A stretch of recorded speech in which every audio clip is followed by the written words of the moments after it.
unpause the recording. Okay.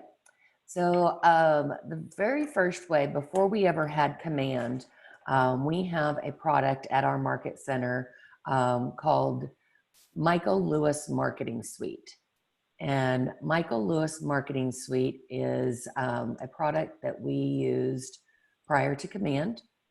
Let me go ahead and move it over here. It is still available to agents as of right now. I will let you know, I don't know how long this will be available to agents. So if you want to go on here and find these,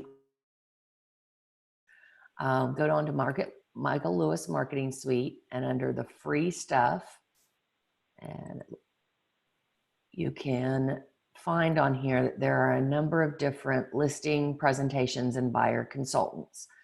These are 2019, so they are last year's models. They have not been updated. But down here at the bottom is a buyer's consultation and a modern buyer's consultation. So you can download either one of these just by simply clicking on it. It will give it to you in a PowerPoint, and then you can come and edit it this way if you so choose, or if you like this version of this buyer's rep. Where'd you go again? That is in Michael Lewis Marketing Suite. Mm-hmm. For those agents that are new, you will have your user ID and password in the email you got from Scott Leroy Marketing with all of your user ID and passwords. It's going to be at the very bottom of your screen under this section called non-KW resources, and it'll have your user ID and your password on that email to access this website. Okay.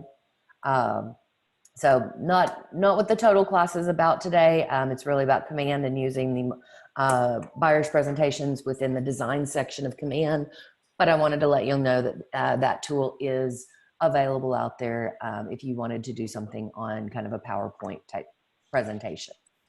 So now getting into Command, they have moved for 2020 the recommended buyer's presentation into designs. So in Command, you'll actually come down to kind of a little bit further down than halfway in the applet that's called Designs. It's kind of like this little pad of paper and a pencil. And when you click on Designs, it'll bring up all the design templates.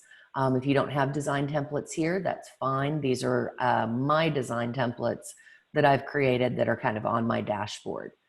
To go create a new design, you'll want to pick which type of design you want, and or you can do a fast track down here in the right hand side where this blue circle with a plus sign is.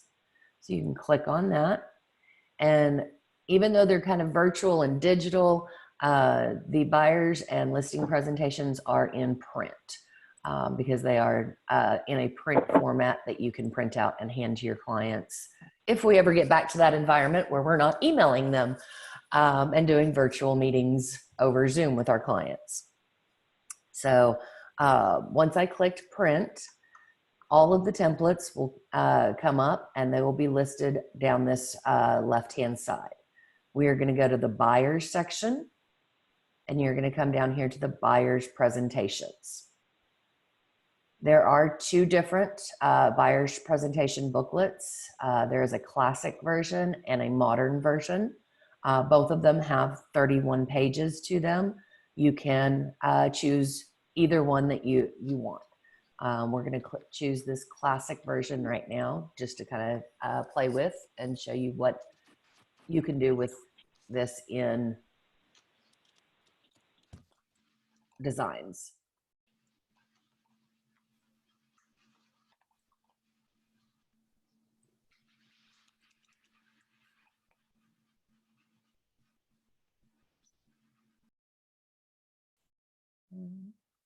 It is taking just a little bit to pull this up.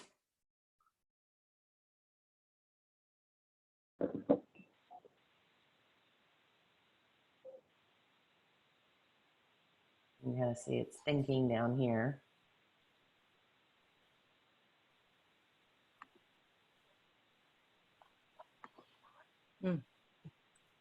Check your phone is buzzing.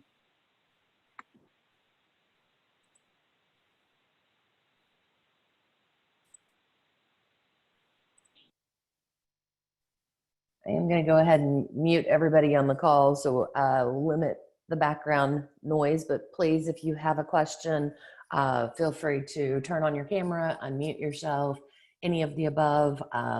Would really like the questions and the feedback from anybody that's here on the training. Let's see. That is still thinking. Oh. Okay. It is still thinking. Not sure what's happening with the internet right now. But as I was saying earlier, this template is 31 pages long. To bring the pages in, you do click on this pages and the kind of caret down here. It will show you what the pages are, but right now it's still thinking on page 1. But you do have to click this plus sign to add all of the pages in from the entire template. So I would continue clicking on this plus sign. Okay. And see, now I've got 4 total pages. And continue clicking on until you get all 30 pages loaded. Now, once you have the pages, if you do want to get rid of one, you can hover over it, click the downward caret, and you can delete it, duplicate it, cancel, whatever you want to do with that page once you get all 31 pages of the template downloaded. I'm going to go ahead and close out of this, guys. After I tell you one more thing, up here is where you can name it. So before you would close it or save it, you would want to come up here and name this your buyer's presentation or whatever you wanted to name it. I am going to go ahead and close out of this one because for some reason it's not pulling it, and I'm going to show y'all mine. So this is my buyer's presentation, and I can open it.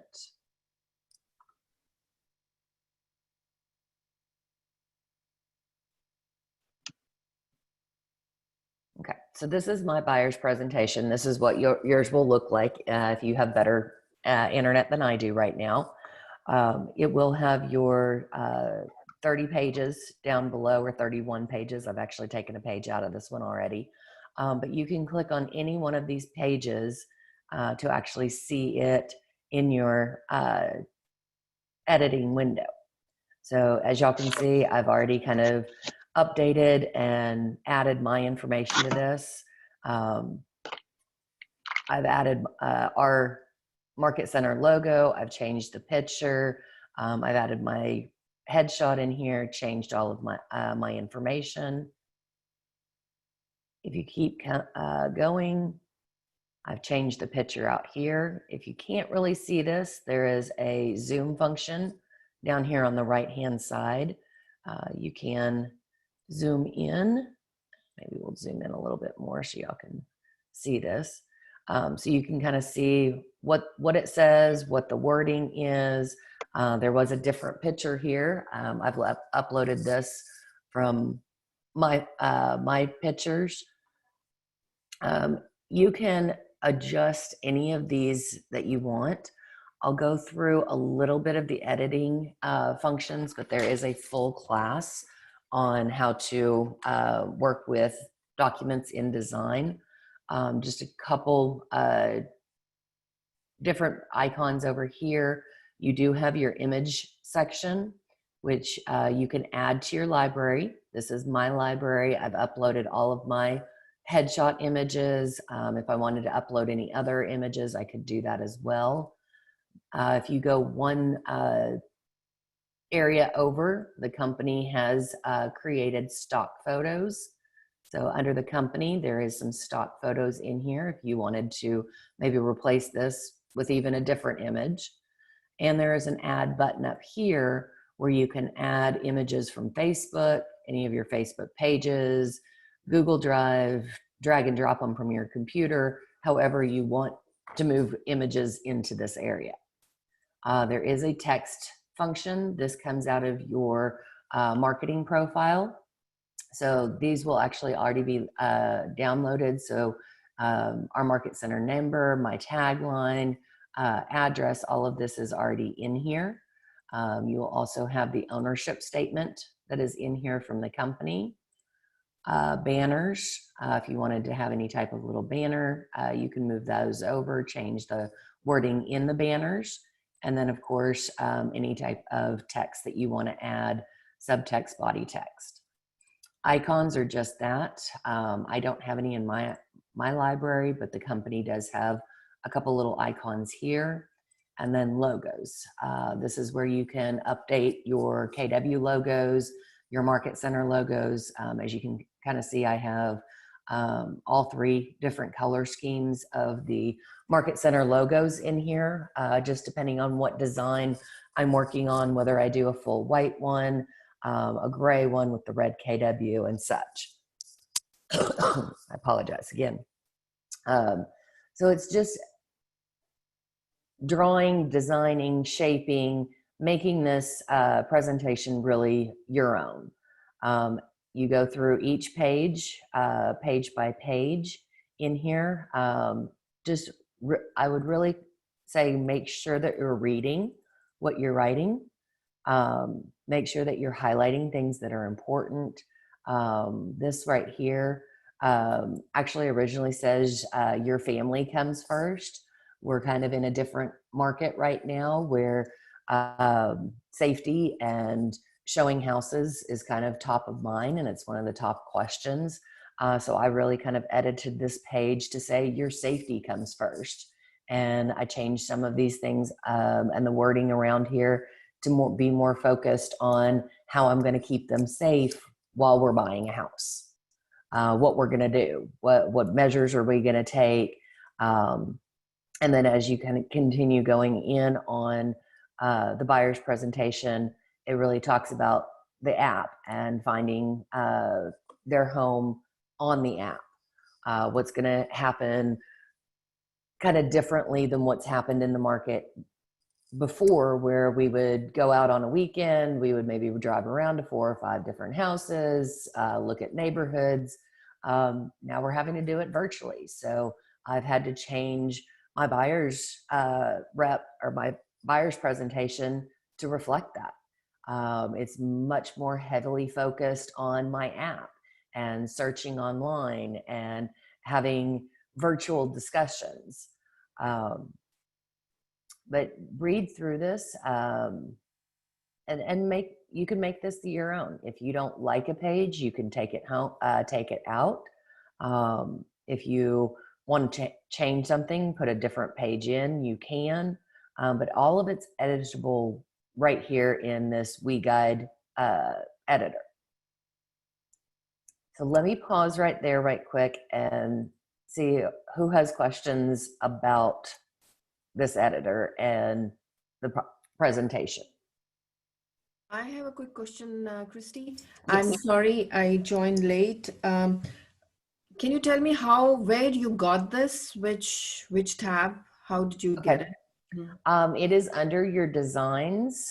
Okay. And actually, let me just open another one so I don't apologize lose for that. taking you guys back, but Yep. So it's under designs, under the design applet. And it's under, if you create a new template by the blue circle, it's under print. Okay. And next.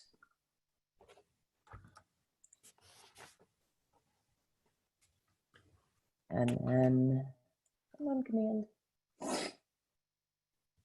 And then under buyer, and it's the very last one, buyer presentation.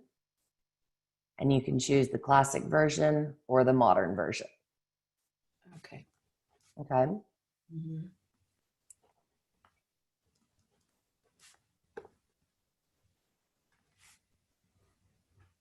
So as you're clicking through here, you can edit any of these items. Right here, this is a page about the promise to the community. You can talk about Red Day here, enriching the community, your community services. If you don't have community services, if you're not involved in any type of groups, there may be something else that you want to focus on here. Let's see, there was one other page. Down. There we go. So page 15. There's one other thing that I kind of wanted to bring to your attention. So as you can see here, this is for neighborhood insights. I changed one, but you can actually change these neighborhood insights. So that's one of the great things about the buyer's presentation, being in designs, being in command, that when you need to go print one, you can do small little tweaks to make this buyer's presentation more personable. So if I'm actually going to the Corinth area, which is where I live, in the Serendipity Bluffs neighborhood, which is where I live, guys. I always going to use things that are closest to home. You can come down here to the KWLS and you can go over to snapshots. Now you can search the snapshots by neighborhood name or by postal code. So if I did them by postal code, it didn't want to come up yesterday. There we go. So these are neighborhood snaps for the Corinth market. So if I wanted to come and click this picture, so this is the picture that I want to get rid of from Hyde Park, and maybe I want to replace it with this image. And I'm going to bring this all the way down to show all of the wonderful information that we have. I'm going to delete that background.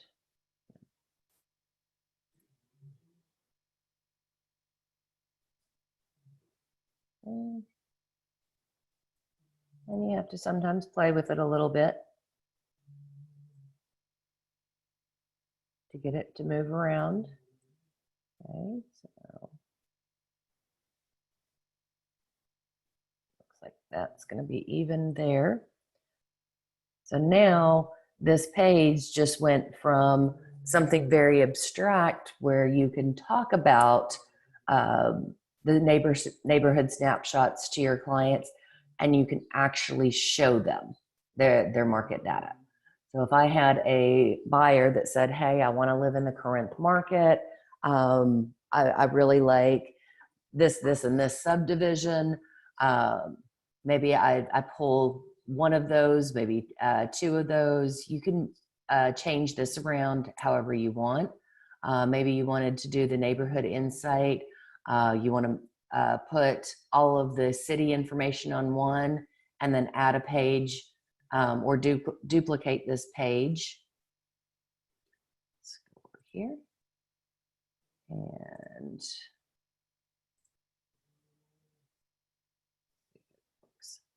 okay, so as you can see, I just clicked on the page. I went to show all pages. I clicked on the page that I wanted to duplicate. By clicking on this down arrow, I duplicated the page. And now page 15 is what we created. Page 16 is the same thing, but maybe, let's see.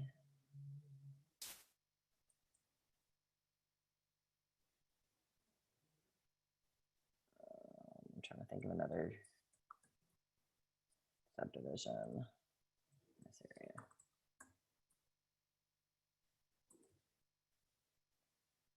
Oh.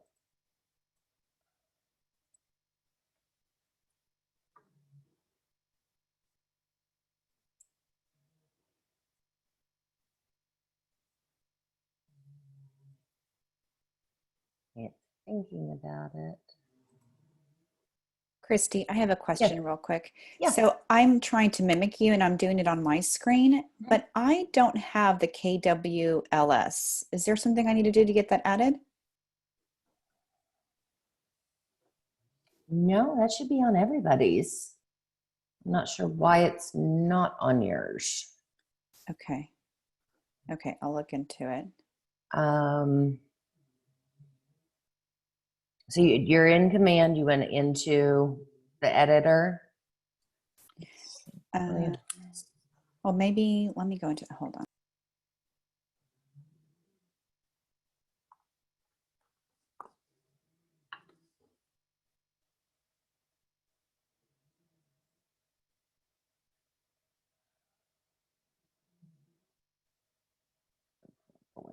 But anyways, while you're looking at that merge, I'll come back in when you find what you're looking for or need help going further.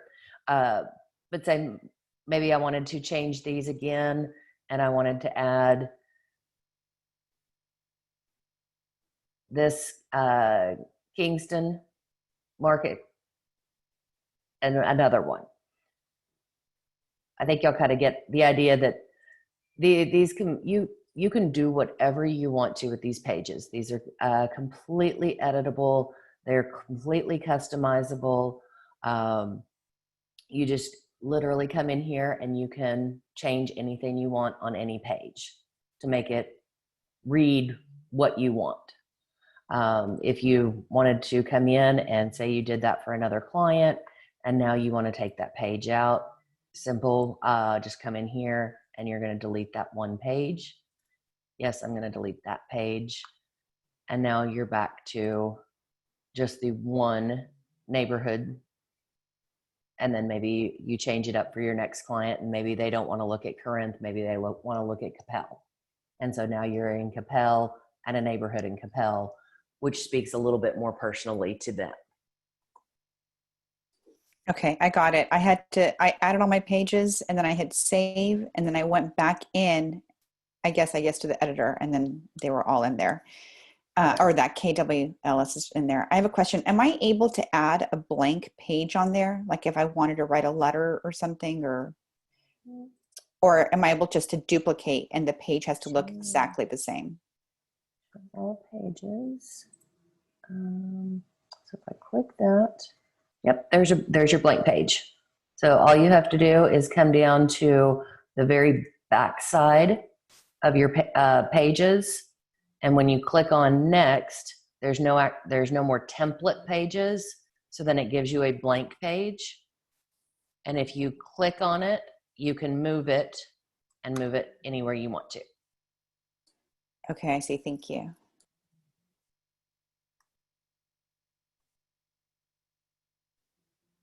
Any other questions on kind of finding the templates in Command, working with the templates? Has everybody kind of been in designs, working on other things? Are y'all familiar with the widgets and kind of how to manipulate and work with the drawings and the shapes and kind of filling out this information? Or is there fonts are a little hard, but I'm getting it. The fonts? Yeah, like when it takes that, like that graph, that part is hard for me. So are you talking this graph? No, like when you have just the different graphs in there, like when you're creating it. Is this page a good example? Yeah, you could. Okay. So let's kind of go in here. Where are we talking? Like when you add a picture to it and it gives you all those different lines that come up to create, like, I don't know if you're making it like that. Right. Okay. Yeah. Okay. So just kind of moving things around like this. Excuse me.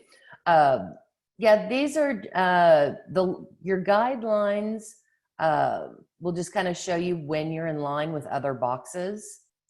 I will tell you, I am very OCD. My husband, if you've taken the discs, I'm extremely high C. I like perfection. And one of the things that really helps me when creating these to make them look really good is if you come over here under File and you say show the grid, it will actually show you, like architectural paper, the actual grid lines. So when you click on something, you can know exactly where you're placing it, what the spacing is, how far away from your wording, how far up and back. You can see where this one is on the grid line. Then you can come back here and make sure this is kind of in the same spacing with this over here. So the grid lines really help me a lot, making sure that everything is in alignment and everything looks good for printing.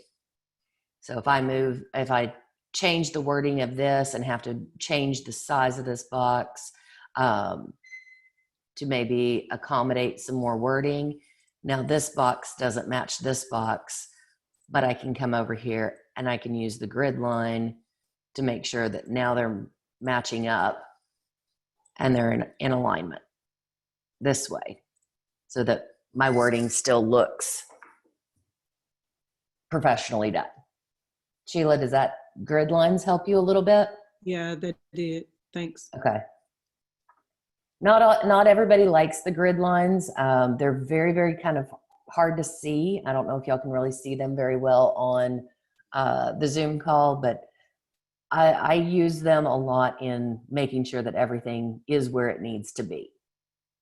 To turn them off, if you don't like them, you just come right back up here to the file and you turn off your show grid lines, and then you're back to just a white background. Any other issues that we're running into? Anything that you want to happen with this design that you're not seeing as possible that I can try to help walk you through? Yes, Christy. Christy, I'm trying to put that neighborhood report into the, like I've searched 75019 zip code, and I'm trying to put it into this. Like what I see, I could see that yours like automatically getting fitted into this on this side, on which side you right now hovering. When I'm trying it, it's like becoming a big picture, and I'm not able to, fit in it automatically. All right, so let's just repeat that step again. I'll follow it. Thank you. Yeah, absolutely. So it actually didn't come in exactly how I wanted it. It was actually much more like this because this image was over here and it had two neighborhoods that were in this market. So, and I'm just not going to be exactly perfect right now. Let me. Okay, so this is what it actually looked like on the template, and I didn't want to focus on two different neighborhoods. I wanted to do something with the city and a neighborhood. So what I did is I clicked on the image that I wanted to replace. I came over here to, you can either add the image or you can replace the image.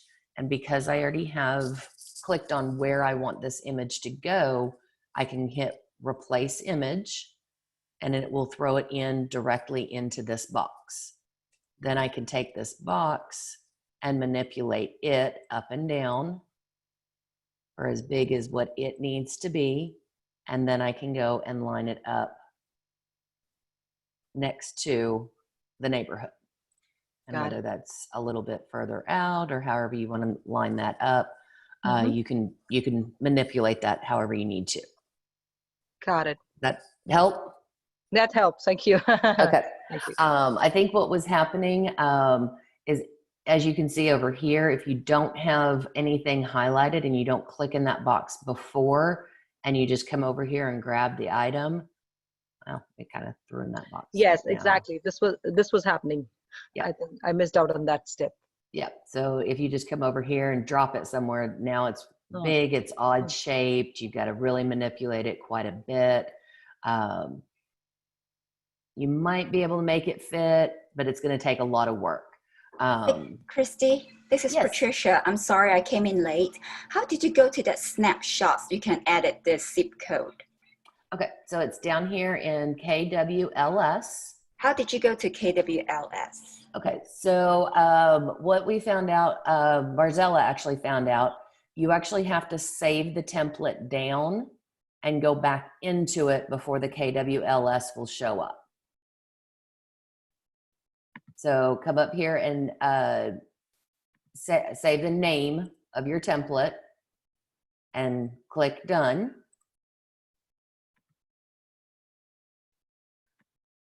And then when you come into My Design Templates, you have to click into your design template.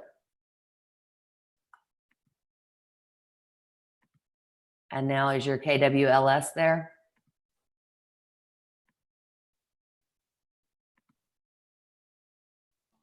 Let me try. Okay. Is anybody else on the call running into the same thing?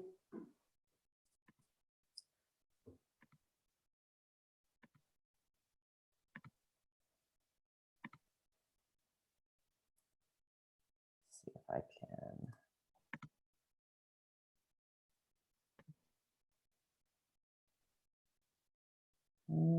KWLS looks to be there. Yeah, let me know if anybody else is, their KWLS is missing. Marzella got hers to work by saving it down and going back into it. I just went directly into the template and mine is showing. Download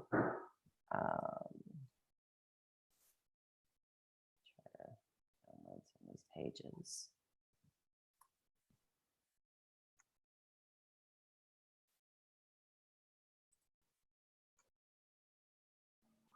Hey, Christy, do you hit the download button first when you save? No, we didn't download. You just you can either rename it and done, and then it will actually save it to your templates, or you can come over here to File and Save this way. Okay, let me try it.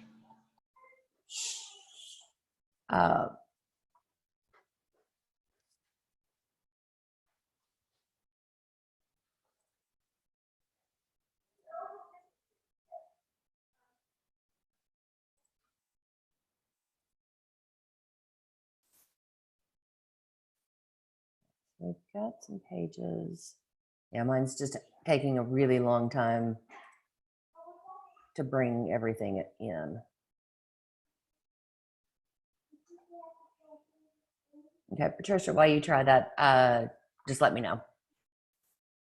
Any other questions on kind of working with any of the text, the icons, logos, how to get them in? Does everybody know where to find their DBA logos for the Market Center? Yeah, I would like to know that because sometimes we have to use those transparent ones. I don't want to have the white ones. You know, you have the background where you would like to use the transparent ones. Yep, so I have the white one, the red and white one, and the red and gray one. There's a couple places to go get the website, those, let me move this off so it's not in our way anymore. The first place you can go is to our resource center. So if you go to the kwdfwonline.com, and it is, I believe, under Office Resources. And then down here at the very bottom, you'll have all of the logos. Got If it. you need different sizes of logos, the other place you can go is to MyKW. So if you go to mykw.kw.com, sign in, and under Marketing tab right here, you can click on that and come down here to Logos and Branding. And this will give you every single KW logo. So this will give you the Market Center logo download instructions, which you can type in your Market Center number. For anybody that doesn't know our Market Center number, it is 296. Memorize that one, you'll need it a lot. Now, if you do come here, make sure that you are not downloading this first one that says Capel. Make sure that you're downloading the second one that says DFW Preferred. Our market center years ago was called KW Capel. We have since changed the name of the market center, and we are now KW DFW Preferred. So make sure that you're downloading this one. You can preview it, and it'll show you all of the different websites that are logos that you can have. If you keep coming down, it has all of the other primary Keller Williams logos here. You can download them in high definition print version or web version. And if you keep scrolling, there's a ton of different Keller Williams versions, KWs, full Keller Williams typed out, all kinds of different ones. So come in here, have fun, download the ones you love. Anything else on the logos, company logos? You can also come over here, and these are DBA logos. I don't know if these are manipulative. Let's try this. So if I brought this KW, DFW over here. Nope, it is not editable. So, oh.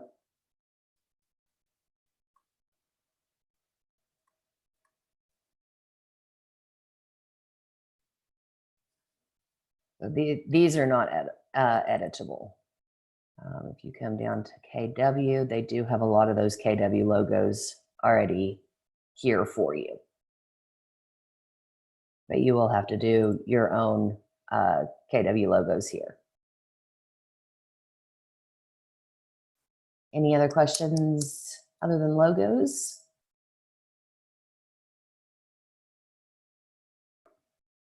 Christy, I think my hardest that I'm having issues with is probably replacing images and stuff. And you said there was a class or something that we can do to do all of that, or to play with it, or is it just more just playing with it? It is playing with it, but it's also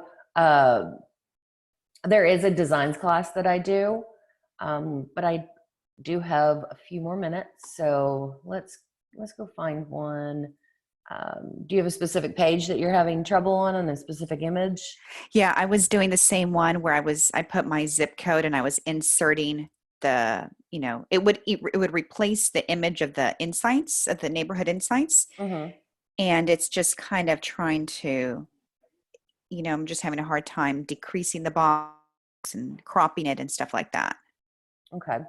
Well, for some reason, it's not liking that box anyways. So if I'm on the neighborhood sections, the best thing to do is to click on where you want the picture before you try bringing the picture over. Whether that's for a snapshot, whether that's for any type of image, if you have the area where you want it to come over, it will fill that area.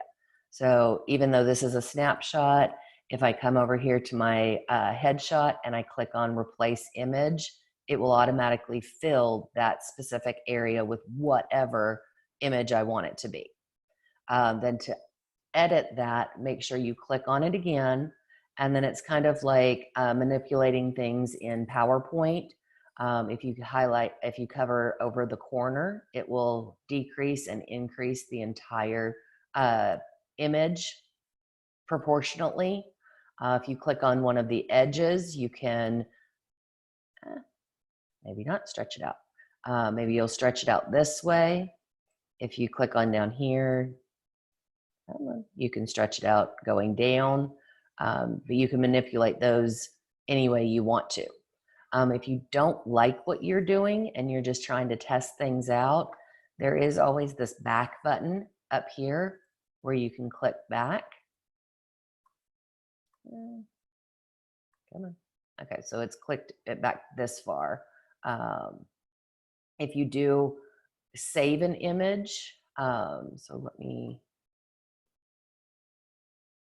go ahead and let's see, save this down. And then I'm going to come over here and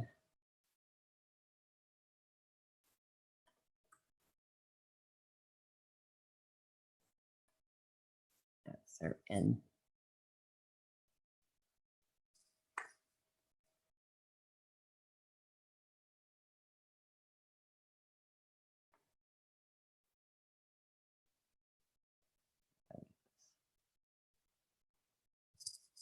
Okay, for some reason, oh, there we go. Serendipity in the Bluffs. And I'm going to replace it with this image. So now I've replaced that, but now it's not really what I want. I want to go back. You can also, if you use the save function, you can come to this, and this will let you go back to different versions of what you've used. So if I wanted to go back to the version with my headshot in it, all I would have to do is click that.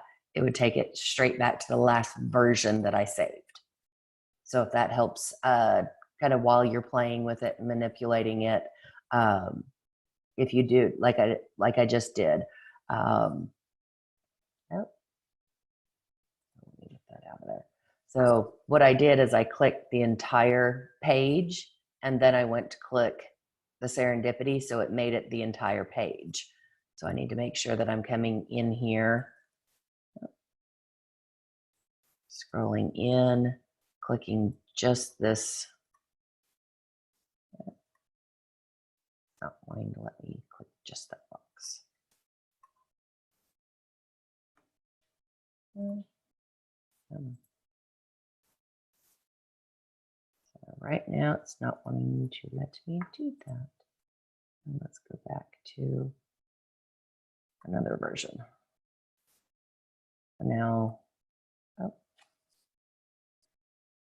again, I did the same thing.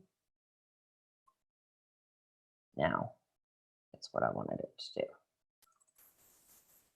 So when it doesn't let you do what you want to do, go back to other versions.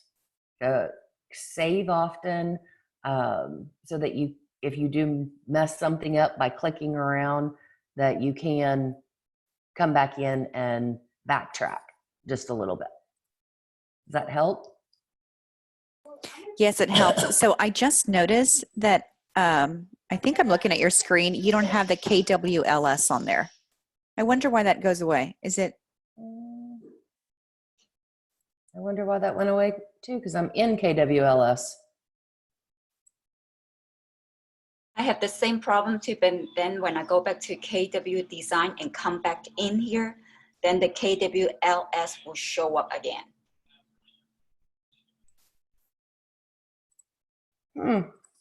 Okay. Because I was actually, when you said that, I was actually in KWLS when it disappeared.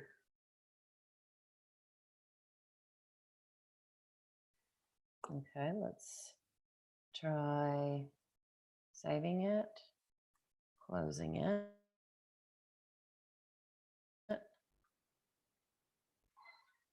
Back into it.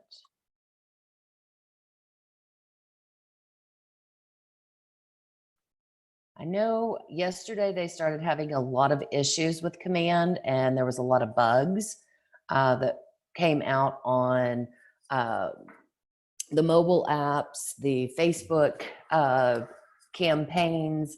They were working to fix some of those bugs. I'm wondering if this is maybe one of them.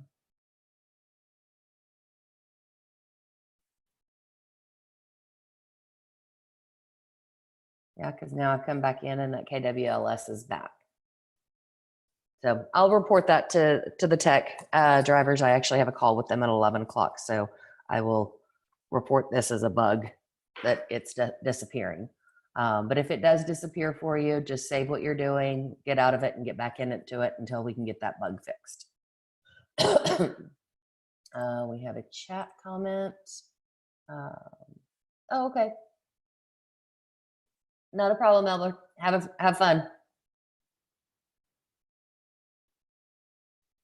Okay, so the next part of what we're wanting to do is go through the actual residential buyer tenant representation agreement if nobody else has questions on creating this presentation. No, my last question is, does it automatically save or do you have to go in there and hit file save You do have to hit file save. Save. Okay, thank you. Occasionally it will, if I don't save it and I click done, sometimes it will ask me, do I want to save it before I close it? But it does not do that all the time.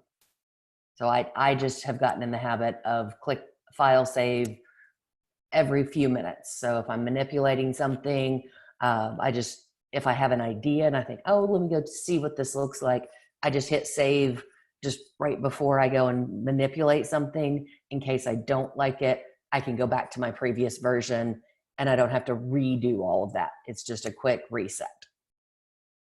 Okay, thank you. Okay.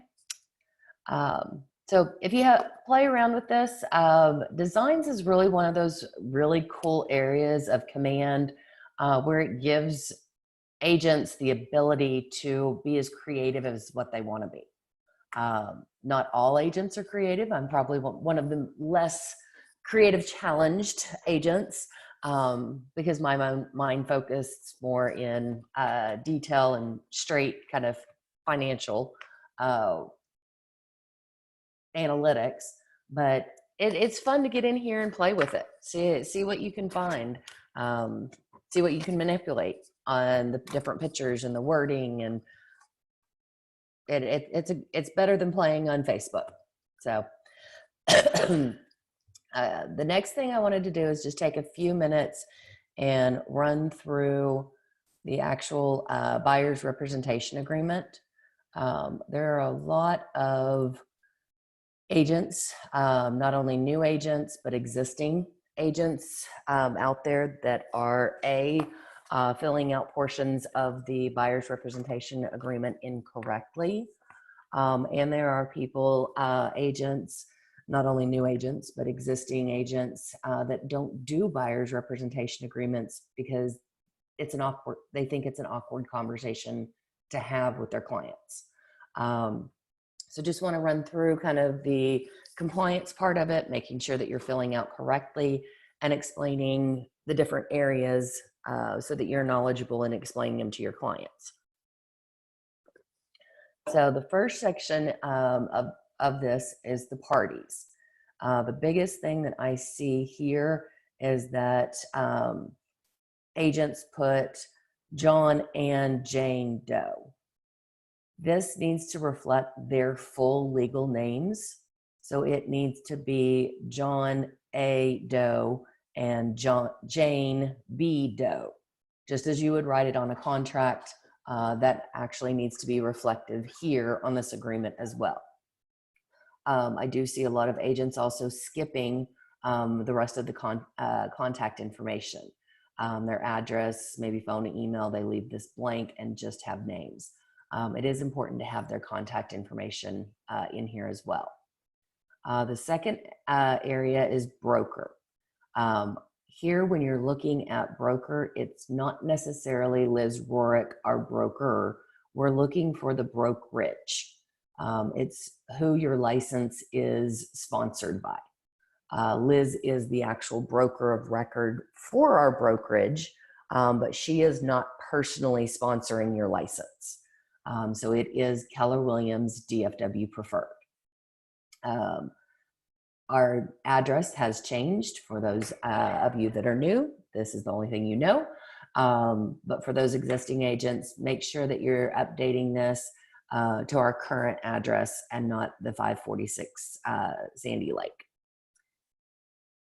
This next paragraph is just stating that clients are granting to the brokerage the exclusive right to act as the client's real estate agent for the purpose of acquiring property.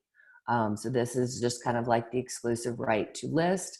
The clients are agreeing to utilize you and you only to act on their behalf of acquiring a property. Has some definitions here. The biggest section on number 3 that I see done differently is right here in the market areas. You can see in here I've put Dallas County, Collin County, Denton County, and Tarrant County. These are very big, broad counties, and they really expand as far out as what I'm willing to really work. I stay within those counties because I know I'm proficient within those counties. If you get too specific in this area and you say the city of Capel, and your client decides that maybe Capel isn't right for them, they're going to go to Grapevine. If Grapevine is not listed in this market area, they can go with another realtor and sign another representation agreement for something in Grapevine. So don't be too specific on the market areas. Make sure that you're being a little bit more general and broad. I do see things like DFW Metroplex. That is very subjective because how do you know what the boundaries of a Metroplex is? The best advice I can give you is use counties. County lines are very defined. They're very finite. And if there's ever any debate on whether that property is within this market area, it's very easy to defend. Terms, this can be any type of term limit that you're looking at. Normally I see about 3 to 6 months here. Sometimes I see even longer, maybe a year, year and a half if they're not in a rush. The broker's obligation, what this in a nutshell just says is that to the best efforts of the brokerage, we will help them acquire a property in the market area that they're looking for. The client obligation, this is what's Liz refers to a number of times and what I've heard other agents refer to as the loyalty clause, the loyalty obligation. It is the client's obligation that we are going to do our fiduciary responsibility to them in under broker's obligations and acquiring them a property in the market area that they're looking for. And they're going to work exclusively with through the broker in acquiring it. So it's just kind of a handshake agreement. Broker will do their part, client will do their part to be loyal to each other. The next page in representation, this can actually bring up some really good conversations and some good questions. If you read here in representation B, it says client represents the client is not now a party to another buyer or tenant representation agreement with another broker for the acquisition of the property in the market area. Usually what I do in this, in describing this paragraph is ask one simple question. Have you ever signed one of these? Have you ever seen one of these? And usually people will say either yes or no. If they've never seen one and they've never bought a house, then it's good to move forward. If they say, yeah, I've signed one of these before, the follow-up question should be when. When have you last signed one of these? A lot of people or clients do not really read these when they're signing them. They don't understand that it is exclusive representation, and you can get into a situation where you're signing a client from another agent that already has them under a buyer's representation agreement because they don't understand what they're signing. Not a lot of agents do a really good job of explaining what this is. They're just kind of throwing it at them with the IABS and saying, hey, I need to get these signed for my brokerage. And your clients are like, okay. And they sign them. And now they're under a representation agreement and they didn't even realize that they were. Because agents don't want to have the conversation in describing what this is. The next area is intermediary. Intermediary, we all know what it is. You need to check A for intermediary status, B for no intermediary status. The biggest question that I have here is intermediary is not just yourself. This is within the brokerage. So if your client says, no, I really don't want you working intermediary with the seller and the buyer, This doesn't necessarily mean that I can't show you one of my listings, but if you say no intermediary status, I can't show you anything my brokerage has listed, not just me. So make sure that your clients are understanding that if they do not want intermediary status, that you cannot show them any listings that are with our brokerage.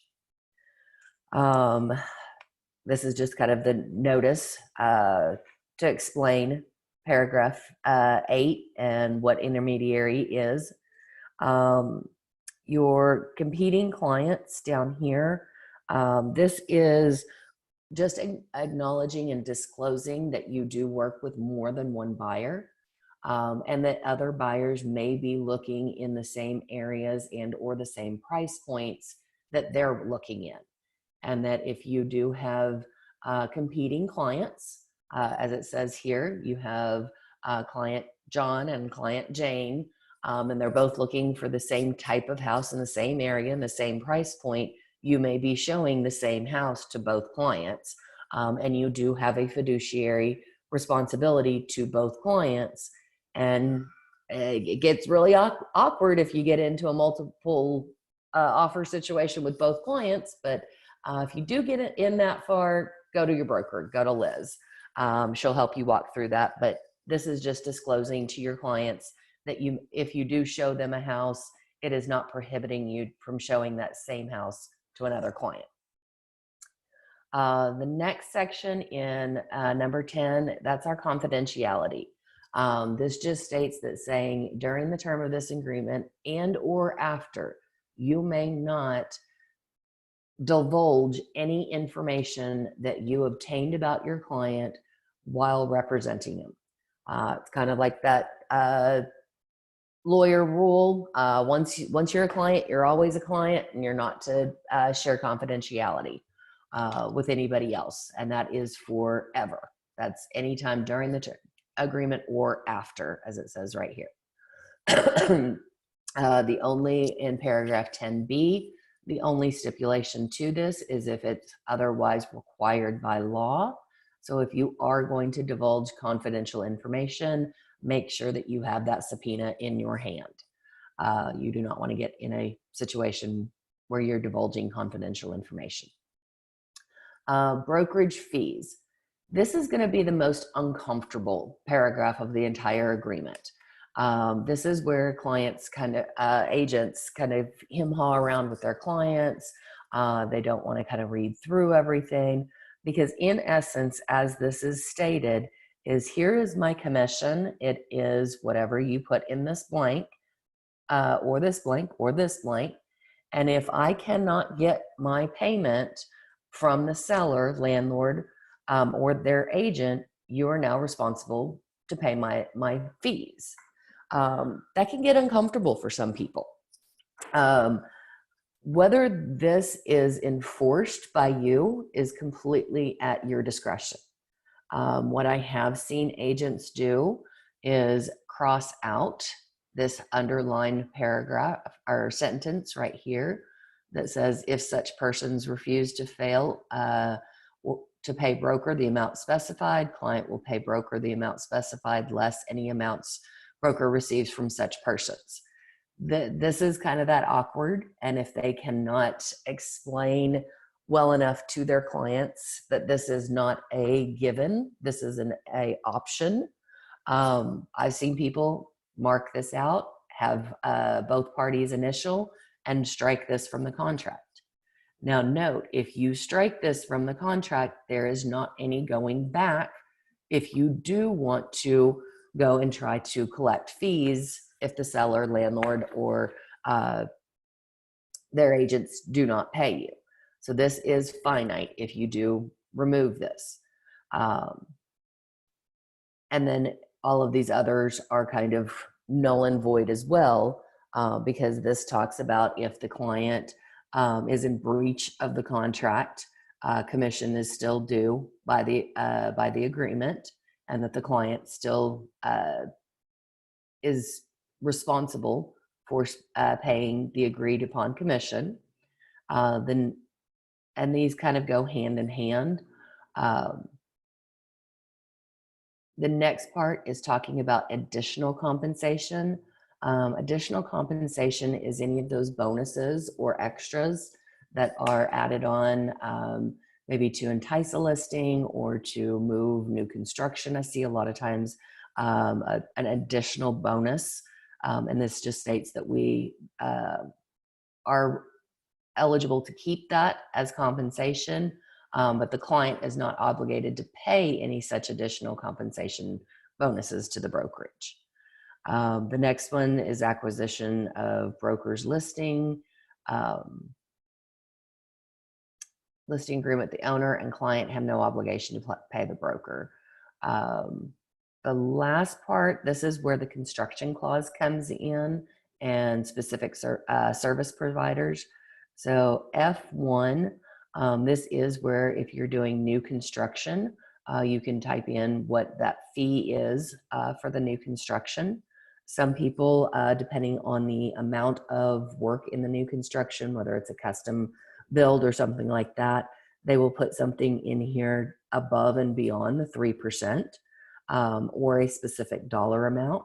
So you could say at the time of construction is substantially complete, a fee equal to 3% plus $2,000, and you can add that in for whatever that extra services are.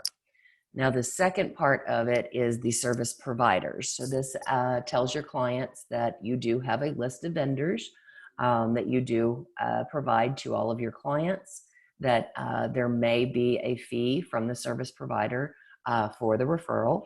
And this is what I kind of call a kickback clause.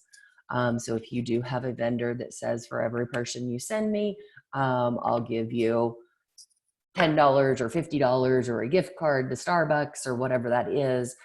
This is kind of that kickback clause that just tells your clients that by referring your vendors, you may be getting something in return. The next one is the protection period. I see anything from 30 to 60 days in this protection period. And the most important parts of this protection period means that at the time starting the day after the agreement ends or expires. The ends does not mean terminates. If the period that you have in paragraph number 4, the term, does not expire, this does not kick in. This is a protection period after the day after the agreement expires, and it's continued for 60 days. Most people stop reading at that point, and they never really get down to this very last section where it says this paragraph 11G will not apply if client is during the protection period bound under a representation agreement with another broker who is a member of the Texas Association of Realtors. So what that means, guys, is if your contract with them expires yesterday, March 31st, and you showed them a house on Monday, they absolutely loved it. You were really selling them on the house. You think maybe something would happen, but your agreement with them ends on the 31st. You do not renegotiate or extend your agreement. And so today is the day after your agreement expires, and they can go and sign a representation agreement with another agent. If they do, and they have another representation agreement that is during the protection period, they're bound under another representation agreement, this protection period does not apply. So if they signed with another agent today and they go and purchase that house that you showed them on Monday, that representation agreement with the new agent is valid and is enforceable. Your protection period is not. So watch those expirations on your representations. The county amount payable to brokers are to be paid in cash in Dallas County. I have seen all kinds of counties listed here. Our brokerage, brick and mortar, sits in Dallas County. So payments must be made to the broker at Dallas. Excuse me. The last couple paragraphs, mediation. By being realtors, we always know and we encourage to use mediation before anything else. If it does go to court, attorney fees can be assessed. The rule of thumb is usually loser pays attorney's fees. So if you think you're going to win, you can collect reasonable attorney fees, but it is usually loser pays attorney fees. The next one down here in the addendum, you always want to have your information about brokerage services. This is a default check mark for me. Some of the other ones that I do utilize a number of times is the information concerning property insurance. This is actually a really good form to give your clients, especially if they are first-time home buyers. It has a lot of good information on that. The next one is the general information and notice to buyers and sellers. Excuse me. That is also another really good one to provide your clients. The protect your family from lead in your home. This is required for any home that was built before 1978. It is a very large document. You can get it off the TREC website. And I do highly recommend you emailing this to your clients. I believe it is 43 pages. And it is a very large document, but if you are looking at a house built before 1978, make sure that you are providing that. Then the other one is for your protection, get a home inspection. I also do this one most of the time, depending on the situation, but making sure that they understand what a home inspection is. I do a lot of new construction, and even on new construction that is warranted and guaranteed for a year, I do still highly recommend my clients get a third-party inspection. And we actually get what's called a multi-phase inspection, which is 3 separate inspections over the course of building the property. It's done at framing, it's done after framing, and then there's a final one. So multi-phase inspections are really good for new construction. The very last paragraph, this is just additional notes. The first one is just telling your clients that brokerage fees are not fixed or controlled by the Association of Realtors or anybody else. These are fully negotiable.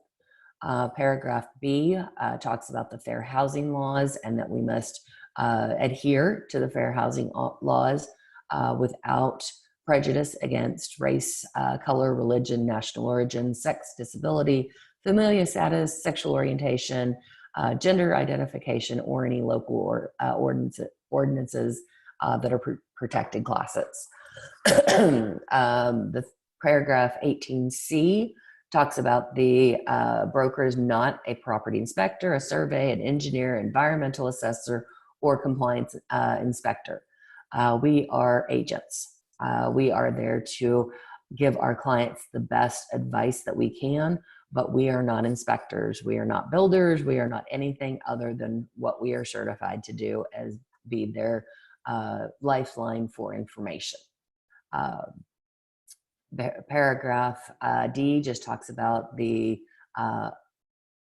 title policy and that they should be obtaining that title policy.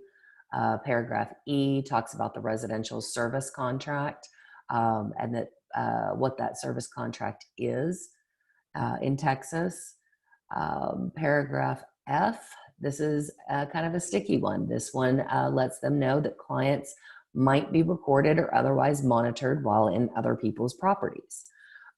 This is allowed in the state of Texas. You can record visually someone in your home without audible and still be legal within the state of Texas. You are not to verbally record anybody that is not a consenting party. If the seller is not at home and they are recording audibly, that is illegal. Can't tell you that nobody would ever do it. So I would just advise your clients that they should always feel like they are being recorded, no matter what. And if you are wanting to discuss the house, leave the house, go out to your cars, go meet. Well, in the days where we could go meet for coffee, you go discuss it there, but don't discuss the house inside the house as you may be recorded. And then the last paragraph is just the risk of wire fraud.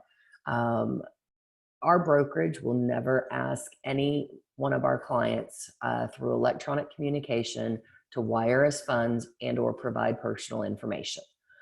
We will not do that to our clients. We don't want them wiring funds directly to us. So make sure that if they do, and they understand, get a request to wire electronic funds, because some title companies do that, that they are verifying and authenticating the transfer of funds with the person receiving them. They do not want to call the phone number or the email address that is in the communications for the request. They need to find that phone number and or person independently of what information they are being sent to request the funds. So that is your buyer's representation agreement. So I've left about 5 minutes of the class to open it for questions, best practices. Do you like explaining this? Does this help you understand it a little bit better to describe it to your clients? Give me some feedback. Anybody? I like it because originally when we started, they did tell us in that area where you said to specifically put counties, they did tell us in the beginning to say the DFW Metroplex. So I'm glad to know that you cleared that up, because at one point they was telling us just put the DFW Metroplex. Yeah. And I see it all the time, especially agents that have been doing this for a while. But to me and to a court of law, how would you measure a DFW Metroplex? Mm-hmm. There's not a defined border. If you put Dallas and Fort Worth, those are cities. Right. But then that precludes you to Plano, Frisco, Capel, Grapevine. Those are also cities.